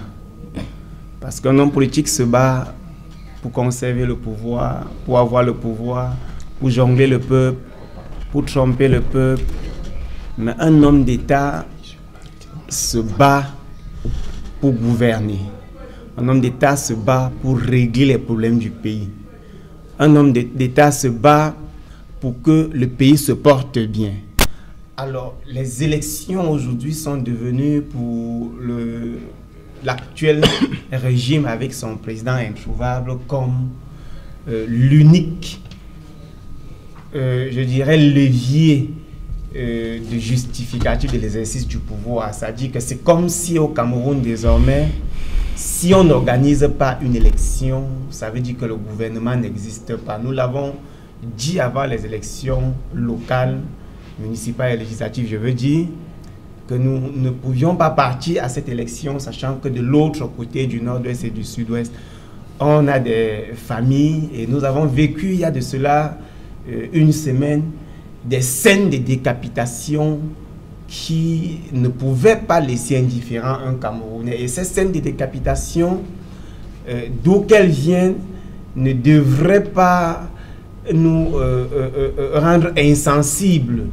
Alors, même si nous avons souvent eu à condamner dans cette guerre les sécessionnistes de ne pas vouloir déposer les armes, même si nous avons eu à condamner souvent certaines personnes de notre armée de ne pas toujours respecter la déontologie de l'armée, il revient quand même à la responsabilité du gouvernement dans cette question de mettre fin à la guerre, parce que lui seul détient les moyens nécessaires pour le faire, et ces moyens dont nous parlons aussi depuis 2016, ne sont pas militaires ou ne sont pas uniquement militaires. On avait demandé un dialogue. Or, le MRC ne peut plus revenir sur cette question. Alors, organiser une autre élection locale et voter, créer un conseil régional par région et aller dans la région du nord-ouest et du sud-ouest et créer des conseillers régionaux par embuscade, juste parce qu'il faut montrer aux yeux du Cameroun, de l'Union africaine, de l'Afrique et même du monde entier que le Cameroun fonctionne comme n'importe quel autre pays, serait hypothéquer l'avenir de la jeunesse, parce que à l'heure où nous sommes, on ne peut pas, après 4 ans de guerre, une guerre qu'on aurait dû éviter, parce qu'aujourd'hui on est quand même tous consensuels, même les militants du RDPC, que l'option militaire a été la plus mauvaise option dans cette guerre, et on peut revenir à la base, donc là où la chose aurait dû commencer, le dialogue avant les élections, parce qu'un conseil régional ne participe pas, voilà, du développement, de l'arrêt de la guerre et de tous les problèmes que nous avons. C'est pour cette raison que notre parti dit clairement que appeler à une autre élection, c'est provoquer le peuple, et je pense que le peuple n'est pas insensible à la provocation. Ok, voilà, avant Didier Imko, je vais d'abord recueillir la réaction, hein, ce qui brûle. Je vais prendre beaucoup de notes, docteur Ifoué. D'abord, première chose, est-ce qu'après cette autre sortie du professeur Maurice Kamto, on va s'attendre demain à une réaction du professeur Jacques Famendongo? Je ne sais pas si le ministre d'État, le secrétaire à la communication du RDPC répondra. Ah, il ne va plus répondre Maurice Kamto. Parce que jusque-là, il a répondu. Hein. J'ai dit, je l'ignore. Je ne sais pas s'il répondra. Ce que moi j'ai envie de dire est très simple. Oui, comment vous réagissez donc? Ma question est celle-ci. Après la première, comment vous réagissez à cette autre, on va dire comme ça, ultimatum? Maurice Kamto, vous au RDPC. Moi j'ai envie de dire, à chaque fois que Maurice Kamto fait un caca nerveux, il mène les poules pissées. C'est pas trop dur là? Dur, non, c'est un fait. Mener les poules pissées, c'est mener des activités qui ne produisent aucun résultat. Et vous avez parlé tout à l'heure d'autres ultimatums. C'est quoi le résultat des ultimatas précédents? Rien. Rien de rien. C'est ça la réalité du MRC. Zodjo a parlé tout à l'heure du refus d'aller aux élections de ce parti politique. Le MRC avait clairement expliqué aux Camerounais qu'aller aux élections, c'était acter la partition de fait du Cameroun. Je constate que rien n'ayant évolué, ce même parti qui a refusé d'aller aux élections a massivement encouragé ses militants à s'inscrire sur les listes électorales. Bon, je suppose que s'inscrire sur les listes électorales, ce n'est pas acter la partition de fait du Cameroun. Je suppose que le MRC a inscrit 500 000 personnes dans la région du sud-ouest et 300 000 dans la région du nord-ouest. Je brûle d'envie de voir ces résultats. Je dis, il faut être sérieux. Maurice Kamto, il me fait penser à un veuf qui, malheureusement, ne sera jamais écouté par le peuple camerounais, qui reste sourd à ses appels.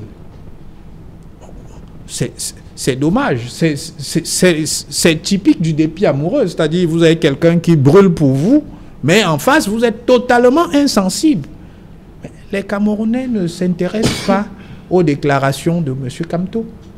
Je suppose que ces déclarations intéressent ses partisans comme Zodjo Fotsing, mais je suis désolé, aujourd'hui, ce qui intéresse les Camerounais, c'est quelle est la réponse que le gouvernement va apporter aux dégâts matériels qu'il y a eu à la suite des pluies diluviennes que nous avons eues. Ce qui intéresse les Camerounais, c'est de savoir si on va définitivement vaincre le Covid en sachant que la situation aujourd'hui est maîtrisée. À ce jour, nous avons moins de 1200 malades actifs. Le prochain cap, c'est de passer sous le chiffre de 1000. C'est ça qui intéresse les Ce qui intéresse les Camerounais, c'est l'obligation de protection que le gouvernement a vis-à-vis des populations du nord-ouest et du sud-ouest qui font face à des assassinats barbares tous les jours. Voilà, entre autres, hein, il pose ça sur la table. Effectivement. Il dit qu'il y a des assassinats et oui, on ne voit pas de réaction véritable. Il y a des assassinats. Voilà pourquoi il faut tout arrêter. Il faut arrêter ça tout de suite. Je suis d'accord, il y a des assassinats, c'est un constat que tout le monde peut faire. Mais j'ai aussi suivi votre journal et vous avez écouté le général Eba qui a indiqué que les opérations se poursuivent tous les jours. Sauf que l'armée ne va pas communiquer à la télévision Equinox le programme de ces opérations. Parce que ce sont des opérations qui restent top secrètes. Donc les opérations se poursuivent et j'aimerais dire aux populations du nord-ouest et du sud-ouest que le gouvernement ne va pas ménager ses efforts pour assurer son obligation politique et morale d'assurer leur sécurité. C'est d'ailleurs le message qui a été passé par le général Eba lorsqu'il est allé à Mouyouka rencontrer les populations et discuter avec elles. C'est de la responsabilité du gouvernement, il ne se défilera pas. Donc les gesticulations de Maurice Kamto ne nous intéressent pas. Voilà, je reste un temps avec vous, docteur Ifoué. Qu'est-ce qui explique donc depuis quelques semaines cette recrudescence? Surtout, on va dire, ces morts violentes là. Oui, on voit à travers les réseaux sociaux. Qu'est-ce qui explique ça? Oui, de ce que j'ai cru comprendre, il y a deux factions de la rébellion ambazonienne qui ont manifestement décidé de monter un cran dans la commission de crimes violents à l'effet de s'aimer la terreur et de faire parler d'eux. Ce que ça traduit premièrement leurs relatives difficultés. Aujourd'hui, la situation est telle qu'ils ne sont plus capables d'attenter à la vie des membres de forces de défense et de sécurité. Quand ils étaient capables de le faire, ils ne s'en prenaient pas aux civils. De nos jours, ils ne sont plus capables de blesser, de faire une embuscade dans laquelle vous allez entendre qu'il y a eu 2 ou 3 morts. Donc, ce qu'il leur reste à faire, c'est de s'en prendre aux dames, c'est de s'en prendre aux enseignants qui vont à l'école, c'est de s'en prendre aux élèves qui sortent pour aller composer. C'est ce qu'il leur reste à faire. Donc, ce que ça traduit au fond, c'est que la réponse militaire, elle est solide, elle est en train de produire des résultats, et en désespoir de cause, qu'est-ce qu'on fait? On procède par la terreur, parce qu'une décapitation, ça a beaucoup plus d'effet que si vous avez 10 ou 15 morts, parce que ça joue psychologiquement. C'est de ça qu'il s'agit. Donc, ce que nous disons au gouvernement, c'est qu'il faut effectivement apporter davantage de sécurité en renforçant le dispositif militaire dans ces zones. Mais aussi, et c'est ce que le général Eba est en train de faire, en gagnant les cœurs. Parce qu'il est important que les populations se sentent rassurées par la présence des forces de défense et de sécurité. Je vous ferai remarquer que beaucoup de personnes qui sont décapitées aujourd'hui sont souvent des gens qui étaient des ex-sympathisants des Amba Boy. Et ils ont fini par se rendre compte que c'était une aventure sans issue. Ils ont changé de braquet. Et lorsque vous changez de braquet, ces gens-là décident de vous supprimer la vie. Donc, il faut protéger ces gens-là, ces personnes-là, qui apportent de l'information précieuse à nos forces de défense et de sécurité pour mener les opérations de neutralisation de ces ambazoniens. Okay. Ils ont un besoin impérieux de sécurité et l'État a l'obligation d'y satisfaire. Voilà, Didier Yimkwa, entre autres, le professeur Maurice Kamto dit qu'il faut absolument convoquer un dialogue politique véritable. Donc vous, FSNC, vous êtes également concerné pour résoudre les différentes crises politiques du Cameroun. Est-ce que ça, c'est pas au moins un élément, vous pouvez... Écoutez, ça vous arrange la situation dans laquelle le Cameroun se trouve, crise au nord, au sud-ouest, au nord-ouest? Est-ce que le dire tous les jours, c'est en soi une mauvaise chose? Personne n'a le monopole, ou bien le thermomètre du patriotisme. Avant de répondre à votre question, Serge Alain, je voudrais présenter à mes respectueux téléspectateurs mes excuses, c'est des faiblesses d'un homme. Parlant du diamètre, j'ai parlé de 30 mètres, je voulais parler plutôt de 30 cm. C'est une preuve que je suis un homme, j'avais mes faiblesses. Mais revenons maintenant sur le professeur Kamto. Ce que j'ai remarqué dans le discours liturgique de Faustin, il a beaucoup plus parlé de professeur Kamto. Professeur élu, président élu, ça a disparu. Signe de temps. Je voulais aussi dire que le professeur Kamto a un seul adversaire politique au Cameroun aujourd'hui, c'est Paul Biya. Il voudrait être le seul élu de son parti, c'est pour cela qu'il a demandé aux autres. Parce qu'il a été battu aux élections présidentielles, il voulait rester le seul élu. C'est pour ça qu'il a demandé aux autres de ne pas aller aux élections, de boycotter le double scrutin. Vous êtes du MRC?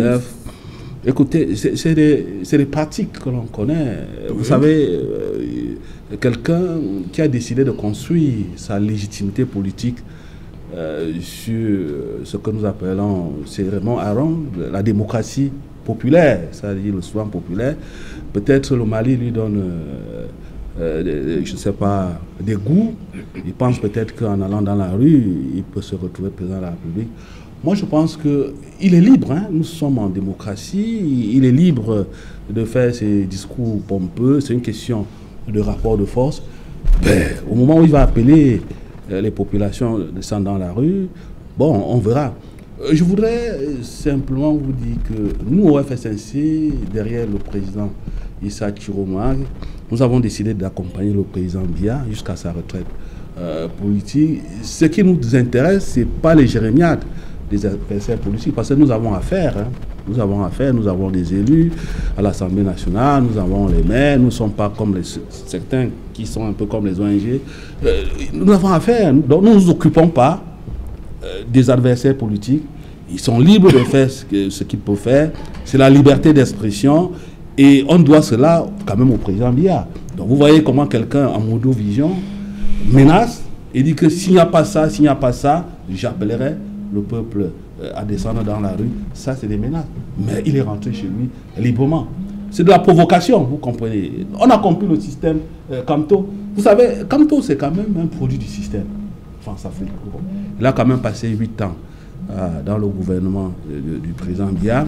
Il a longtemps profité de la puissance des décrets. Il a été doyen, il a été par-ci par-là, comme son épouse aussi, qui a été inspecteur au MIRES. Vous voyez, c'est un couple qui a beaucoup profité des décrets du président Biya. Donc il connaît un peu, il connaît bien le système pour avoir passé 8 ans au gouvernement, pour avoir participé à un certain nombre de rédactions même des instruments juridiques. Donc il pense qu'on peut tomber dans ce piège-là, la provocation. Parce que là aussi, il souffre un peu du complexe, peut-être messianique, peut-être du complexe mandélien. Il a déjà fait 9 mois en prison. Il pense qu'on va le prendre encore, on va le remettre là-bas pour qu'il se fasse une virginité politique. Vous voyez, lorsqu'on n'a pas de maire, lorsqu'on n'a pas de député, qu'est-ce qu'il vous reste à faire? C'est de créer l'événement dans l'événement. Bon, il a la chance qu'il a des relais, ça fait débat aujourd'hui, dimanche ça fera débat. Ben, c'est sa chance. Mais on le laisse là où il est. Bon, il n'a qu'à faire ce qu'il peut faire. Je voulais lui rappeler simplement, c'est un brillant juriste, c'est même pas à moi de l'apprécier, parce que quelqu'un m'avait dit l'autre jour que je n'atteins pas sa cheville, et c'est vrai, encore que je suis. Mais il faudrait qu'il pense au mot d'ordre qu'il a souvent lancé et qui n'a pas réussi. Bon, je ne sais pas si aujourd'hui il a été édifié par un marabout, on verra. Voilà, Faustin Zodjou, justement, le professeur Kamto dit que le Cameroun n'est plus gouverné depuis un certain temps et que le Cameroun est devenu un véritable champ d'horreur. Oui, quand moi j'écoute un peu le couple FSNC RDPC sur le plateau contre le RDPC, Didier Yunkwa essaie même de devenir un analyste stratégique c'est-à-dire qu'il joue un peu le rôle du professeur Fandongo sur ce plateau. Ah, je parle comme lui. En tentant par tous les moyens d'offrir au RDPC une capacité de riposte à la sortie du président Kamto. Et là, ça m'arrange parce qu'il a pris près de 5 minutes sur le sujet. Ça me fait quand même comprendre que la sortie elle est importante, mais ce que je peux relever quand même dit que le Cameroun n'est pas gouverné, je l'ai déjà dit sur ce plateau. Gouverner c'est prévoir, gouverner ce n'est pas organiser des élections, gouverner c'est pas essayer de communiquer. Vous avez vu le procès tout à l'heure nous a lu une dizaine de textes qui devraient régir l'organisation et la gestion de l'environnement dans notre pays, mais ces textes n'existent que parce que les gens ont créé des commissions financées avec l'impôt du Cameroun, du peuple, et après la ratification des textes, après la signature, sa publication, ces textes deviennent lettres mortes.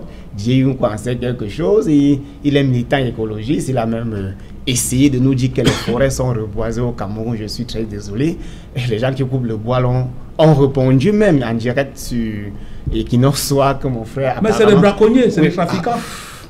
Bon, tu t'assois sur la réflexion des trafiquants, des voleurs pour dire que c'est la vérité. C'est des bandits. Ce que je dis. C'est des braconniers, on les connaît. La sortie du professeur Maurice Kamto est claire. On ne peut pas continuer à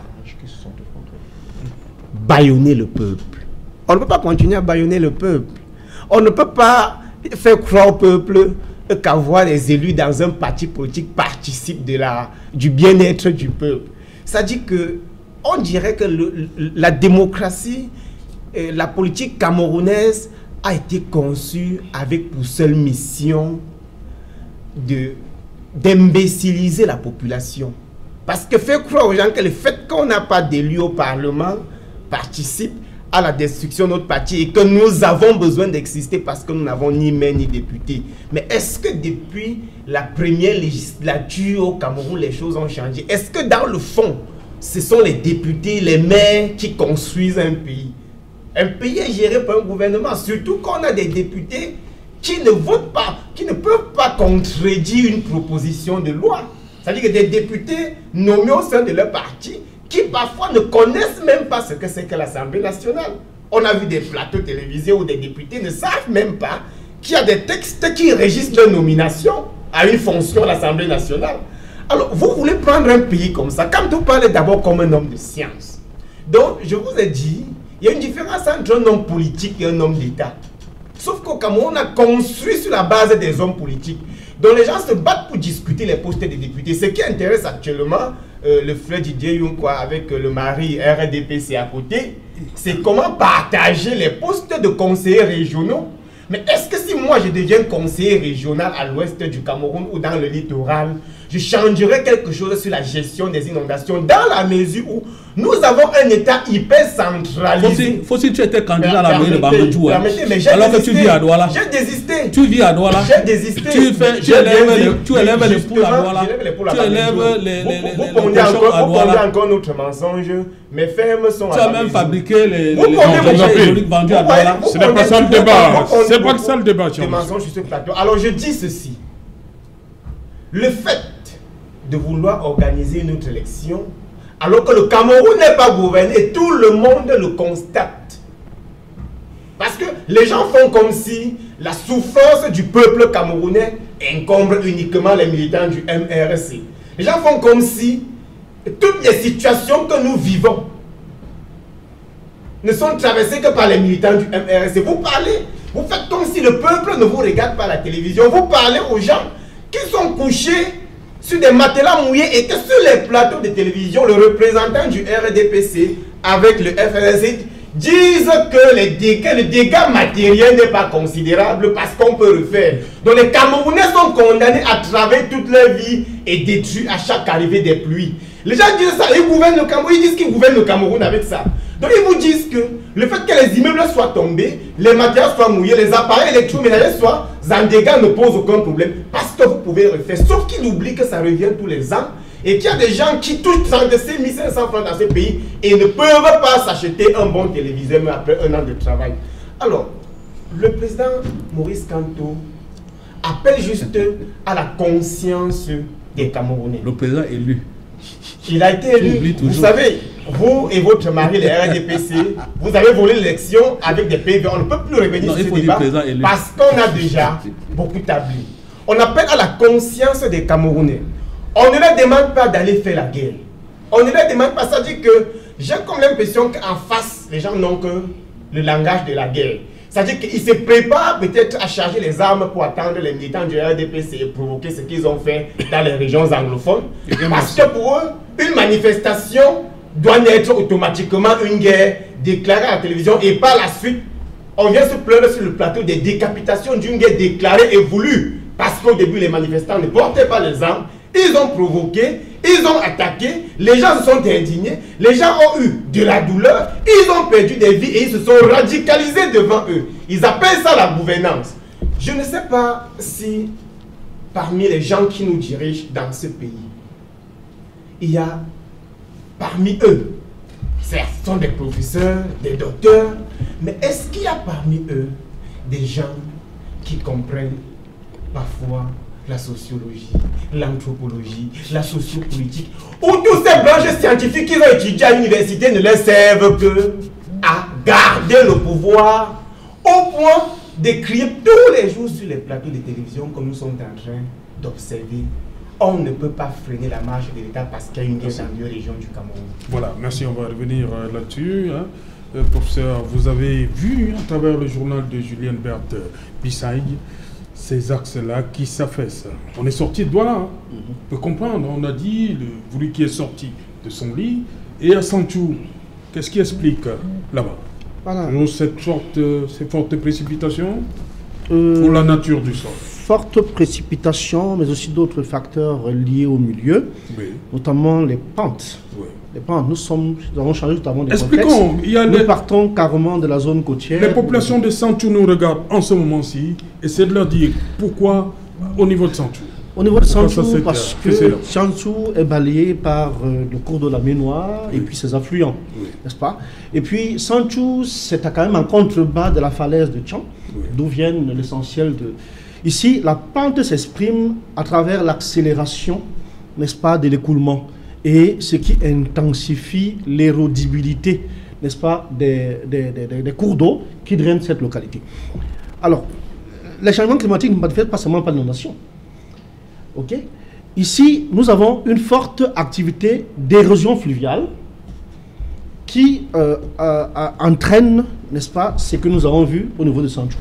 Ici, la vitesse des eaux du fait de la pente s'accélère, l'énergie cinétique dont le pouvoir d'érosion de ces cours d'eau s'intensifie, ce qui entraîne un sapement des berges, n'est-ce pas, de ces cours d'eau et l'érosion des ouvrages qui vont s'effondrer finalement.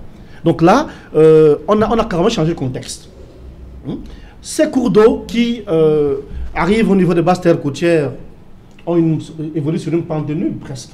Mais sur les hauteurs, la pente est très forte et cela justifie le phénomène d'érosion fluviale que l'on a vu avec ses effets sur les orages qui s'effondrent le long des grands axes. Cela a forcément une conséquence extrêmement grave sur la circulation, la mobilité des populations, comme on l'a vu. Voilà. Oui, Didier Nkwa. Moi j'ai très bien suivi l'explication du professeur, mais sur le plan pratique, il y a un paramètre qu'on appelle l'empreinte écologique. En fait, l'empreinte écologique, c'est quoi? C'est un indicateur qui permet de mesurer la pression de l'homme sur, par exemple, sur la route. C'est ça l'empreinte écologique. Et tous les experts des questions de travaux publics vous diront que chaque fois, après 10 ans, il faut faire les analyses géotechniques des ouvrages. Là-bas, on ne l'a pas fait. C'est là que c'est Santhiou. Oui, il faut dire la vérité. Oui. Vous savez, il a fallu cette pluie de jeudi il faut faire attention. Ça, on ne l'a pas fait. Quand je prends par exemple l'axe Douala-Yaoundé, on l'a conçu, je crois, il y a peut-être 20 ou 25 ans. Et tous les experts de questions de démographie vous diront qu'après 20 ans, la population double. Cela veut dire que l'empreinte écologique aujourd'hui, il y a 20 ans, a peut-être multiplié par 2. C'est une logique très simple. Cela va sans dire que, quelle que soit la durée, vous comprenez, de l'ouvrage d'art, si après 10 ans, on n'a pas fait une étude géotechnique pour mesurer l'empreinte écologique, évidemment, l'effondrement, je ne sais pas où, est tout à fait une évidence. C'est banal. C'est la même chose à Santhiou. C'est la même chose à Bokom, pardon, je ne fais pas la publicité, sur la route de l'aéroport. Ouais. C'est un problème de gouvernance. C'est ma casquette de militant écologique. Tout à l'heure, le professeur doit être d'accord avec moi, les changements climatiques affectent toutes les activités. Je dis toutes les activités, même ce que vous faites ici. Parce que lorsque vous avez fini d'utiliser un papier, vous le balancez n'importe comment. Il se dégrade, il se retrouve dans le fleuve du Vouri, il transforme le milieu, et comme la nature a horreur du vide, vous avez la jacinthe d'eau. Vous croyez que la jacinthe d'eau, c'est un fait de génération spontanée? Ce sont nos activités anthropiques. Donc voilà le véritable problème.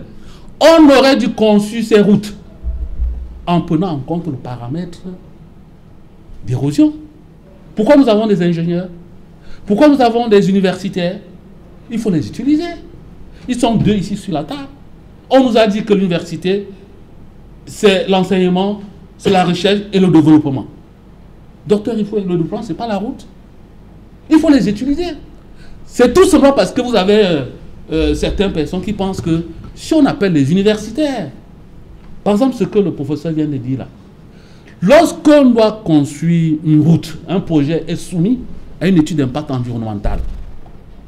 Lorsque c'est une route, on fait appel à tous les experts géologiques, géographiques, histoire, anthropologique. On vous dit que pour aujourd'hui réaliser une ville verte, une ville durable, une ville résiliente au changement climatique, il faut respecter un certain nombre d'exigences écologiques, environnementales, sociales, sociétales, de mixité culturelle. C'est tout ça qui fait une ville durable, une ville résiliente au changement climatique.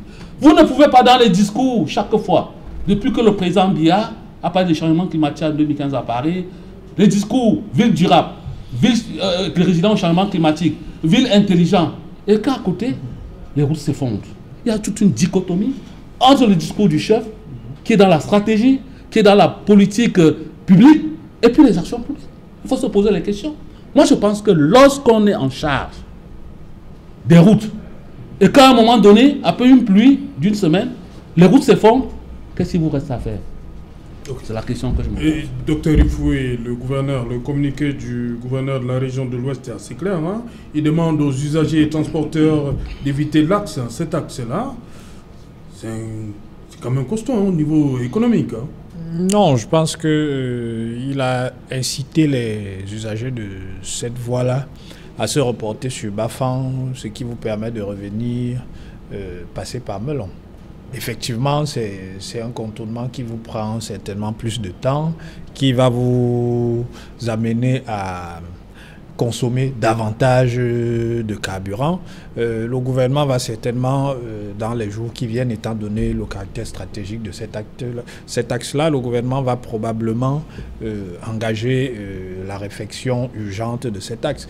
Je tiens à indiquer ici que les effondrements dus aux intempéries, on en a connu, par exemple sur l'axe Yaoundé-Douala, et ça avait d'ailleurs conduit le gouvernement à revoir tous les ouvrages d'art qu'il y avait sur cet axe, et pas seulement à faire la correction qui s'imposait au niveau de la buse de Maniaï. Je pense que sur l'axe Yaoundé-Douala, on a refait une trentaine d'ouvrages d'art. Donc je suppose qu'au regard de cet événement qui s'est produit, le gouvernement fera en sorte de revoir tous les ouvrages d'art qu'il y a sur cet axe-là. Docteur, il faut vraiment, excuse-moi, ça c'est soigner du cancer avec du paracétamol. Lorsqu'on prend en compte le taux de croissance démographique et qu'une route a duré plus de 25 ans et qu'en 20 ans la population a doublé, donc la flotte peut avoir doublé, qu'est-ce qu'on fait? On construit notre route.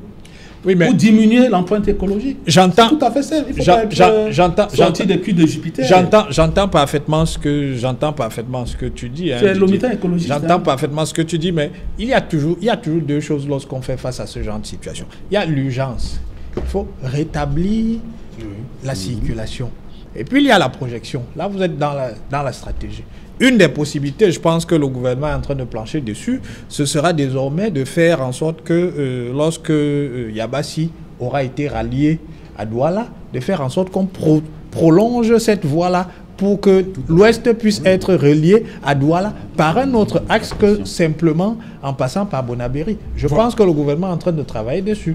Voilà, il nous a rejoint, il est revenu, le professeur Théophile Yimgen Moyo depuis Yaoundé, j'interroge ici l'homme politique.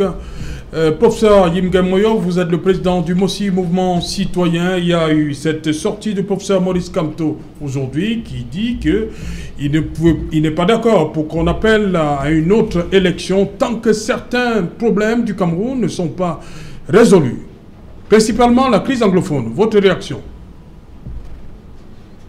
Mais je pense que la politique, c'est un problème de stratégie.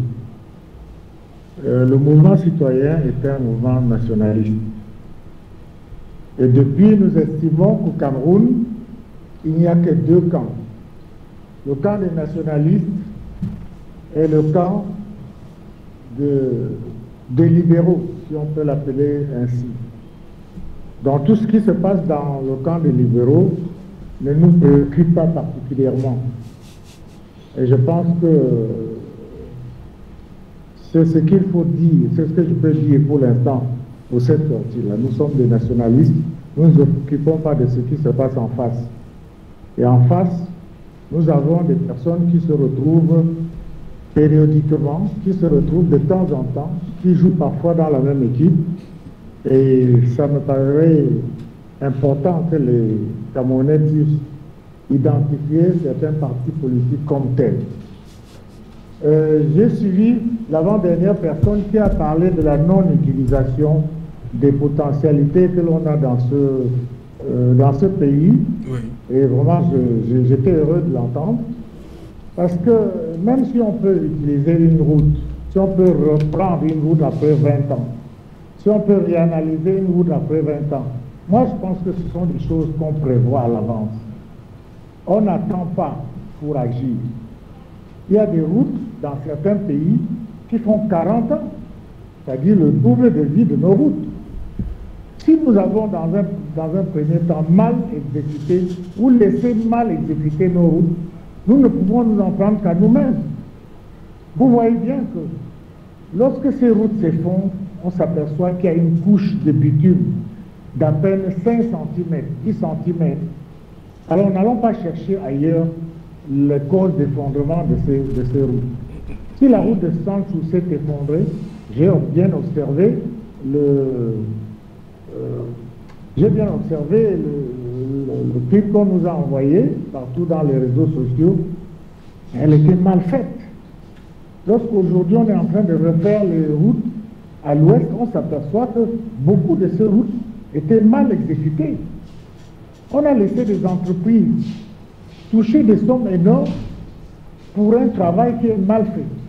Alors je pense qu'à ce niveau-là, les responsabilités ne peuvent pas être partagées. Il faut qu'on dise les choses telles qu'elles sont. N'allons pas croire si on critique le gouvernement, on est mal vu. Non, on veut que les choses changent. Beaucoup de choses ont été bien faites dans ce pays. Mais pour ce qui est, par exemple, de ces routes qui ont été faites il y a 20 ans, 30 ans, elles étaient mal faites. Et nous apercevons qu'aujourd'hui, il y a encore des routes qui sont mal faites, qui ne peuvent pas durer 10 ans. Ce que notre concitoyen a dit tout à l'heure, c'est que vous avez des techniciens chevronnés qui ont fait des bonnes études en travaux publics. Il faut les consulter. Pour peu que ceux-là soient de bonne foi, qu'ils soient incorruptibles, nous sommes sûrs que l'État peut faire de bonnes choses. C'est ce que je peux dire pour conclure à ce sujet. Donc je pense que ne pas dire la vérité, ce n'est pas une bonne chose. Et voilà. Ceux qui pensent qu'en saupoudrant ou bien camouflant certaines choses qui doivent se dire, font du bon travail pour le gouvernement, ils se trompent. Je pense que même le président Biya aurait intérêt à ce qu'on lui dise la vérité, les choses ont été mal faites. Voilà, merci. Merci, professeur. Il faut bien les faire maintenant. Voilà. Merci, professeur Yimgamoyo. Je rappelle que vous êtes le président du MOSI, Mouvement Citoyen, vous êtes un ancien de l'UDC. Depuis le 26 janvier 2011, vous êtes à la tête du MOSI. Voilà, on va terminer, on va faire un dernier tour. D'abord, faut-il vous, sur cette situation, surtout sur l'axe Sanchou, au niveau de Sanchou. Ce qui arrive à Sanchou. Bon, ce qui arrive à Sanchou. Il faut maintenant contourner. Hein. C'est ce qui arrive à beaucoup d'axes dans notre pays. C'est pas nouveau. On a vu à Bafan la dernière fois. On a vu sur l'axe Douala-Yaoundé. On a vu. En fait, c'est pas nouveau. C'est pas nouveau. Le véritable problème, c'est qu'on ne construit pas des routes sans plan d'entretien. Moi, quand je regarde le budget d'entretien routier, le fonds routier avec tout ce qui va, je me demande, mais est-ce que lorsqu'on prend ce budget, on va vraiment l'investir dans l'entretien des routes? Parce qu'une infrastructure, lorsqu'elle est réalisée, en fait, ce n'est même pas seulement... Vous savez pourquoi je n'aime pas prendre le problème du Cameroun en détail? Parce que moi, ce que j'ai appris dans la tradition, c'est que si tu veux savoir l'état de la nature de manière globale, il faut regarder juste autour de ta maison. Alors, quand tu regardes par exemple les immeubles dans la ville de Douala, même les immeubles abritant le service administratif, tu regardes le niveau de dégradation des murs, la saleté qui écoule, tu imagines directement que même autour du palais de l'unité à Yaoundé, on va trouver les mêmes réalités. Alors, à l'intérieur du pays, pourquoi on va s'étonner si peut-être le service du gouverneur à Bonanjo peut passer plusieurs temps sans connaître des couches de peinture, si on peut trouver des pots de bananes lancés devant, pourquoi s'inquiéter de la route de Sanchou où le gouverneur peut faire pratiquement un an, il ne passe pas, où le président de la République peut ne jamais passer, parce que les gens vont vouloir qu'on se table sur l'affaire Sanchou comme si le problème de Sanchou reflète le problème du Cameroun. La route Bobsam-Bamenjou s'est effondrée il y a 4 ans, ça n'existait pas. Et quand tu parles de Bobsam pour Bamenjou, il y a un endroit où il faut sortir les passagers, on pousse la voiture, ça grimpe, monter là, et après, au niveau de Ndjunang, à Bamogoum, la route n'existe pas.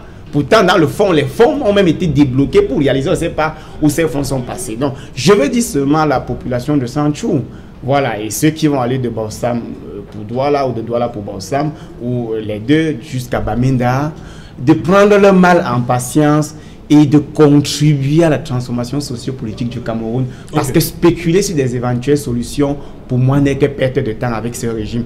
J'ai fini aussi en rendant un grand hommage, en saluant et en adressant mes condoléances à la famille royale de Bamenjou qui a perdu un digne fils en Inde, Yves Sokouzou, et qui va être inhumé demain.